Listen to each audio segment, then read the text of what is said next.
بسم اللہ الرحمن الرحیم۔ السلام علیکم ورحمۃ اللہ۔ جی پیارے دوستوں، میں ہوں حافظ وسیم اور آپ لوگ دیکھ رہے ہیں سعودی انفو یوٹیوب چینل۔ جی پیارے دوستوں، آج میں آپ لوگوں کے لیے عمرہ کے ایک اور اپڈیٹ آپ کے سامنے لے کر آیا ہوں کہ عمرہ کی جو اجازت ہوگی وہ تقریباً 18 سال سے اوپر لے کے اور 65 سال کے نیچے جو آدمی ہوں گے صرف ان کو اس کی اجازت ہوگی۔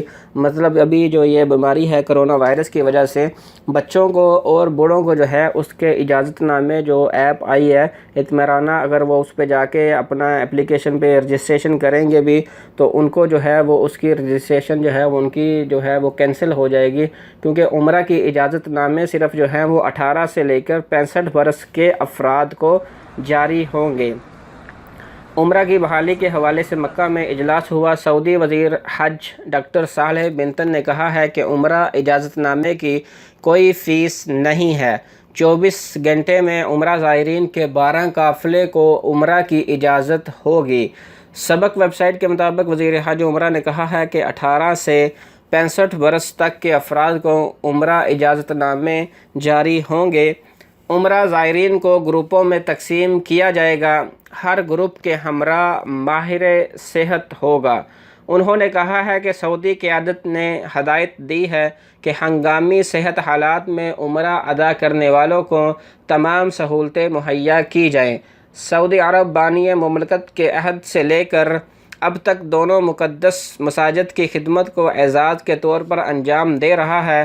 سعودی وزیر حج کا کہنا ہے کہ مسجد الحرام میں جانے کے لیے اعتمارانہ ایپ پر بکنگ ضروری ہوگی۔ اس کے بغیر کسی بھی شخص کو حرم شریف میں داخل ہونے نہیں دیا جائے گا۔ ہمارا مقصد عمرہ زائرین اور مسلمانوں کی صحت و سلامتی کا تحفظ ہے، اسے ہر قیمت پر یقینی بنایا جائے گا۔ انہوں نے مزید کہا کہ بیرونی حاجیوں کی آمد اور واپسی میں سہولت پیدا کرنے کے لیے اسپیشل ٹریک قائم کیا ہے۔ وزارت زائرین کے تعاون سے تصور کو حقیقت میں تبدیل کر رہی ہے۔ اعتمارانہ ایپ کی ایک خصوصیت یہ بھی ہے کہ اس کے ذریعے عمرہ زائرین رہائش کا بھی انتخاب کر سکتا ہے۔ ان کا کہنا تھا کہ وزارت صحت نے ایسے ممالک کی فہرست جاری کر دی ہے جن کے باشندے عمرہ ادا کرنے کے لیے آ سکیں گے۔ وزیر حج اور عمرہ نے بتایا کہ اعلیٰ عمرہ کمیٹی مناسب صحت ماحول مہیا کر رہی ہے۔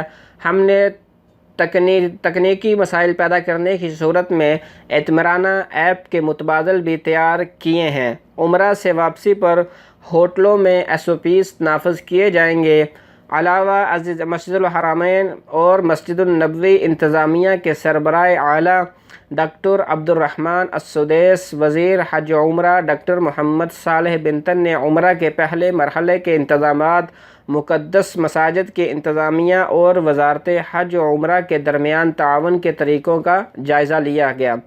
عمرہ زائرین مسجد الحرام اور مسجد النبوی آنے والوں کی صحت و سلامتی کو یقینی بنانے کے لیے انتظامات پر بھی تبادلہ خیال کیا گیا۔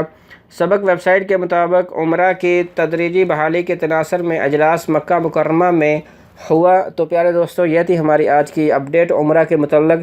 انشاءاللہ مزید اپڈیٹس کے لیے ہمارے چینل کو وہ سبسکرائب کرنا مت بھولیے گا، کیونکہ آپ لوگوں کو ہمارے چینل پہ انشاءاللہ عمرہ کے متعلق کوئی بھی اپڈیٹ ہوگی وہ انشاءاللہ سب سے پہلے ملے گی۔ تو انشاءاللہ ملتے ہیں نیکسٹ ویڈیو میں۔ السلام علیکم۔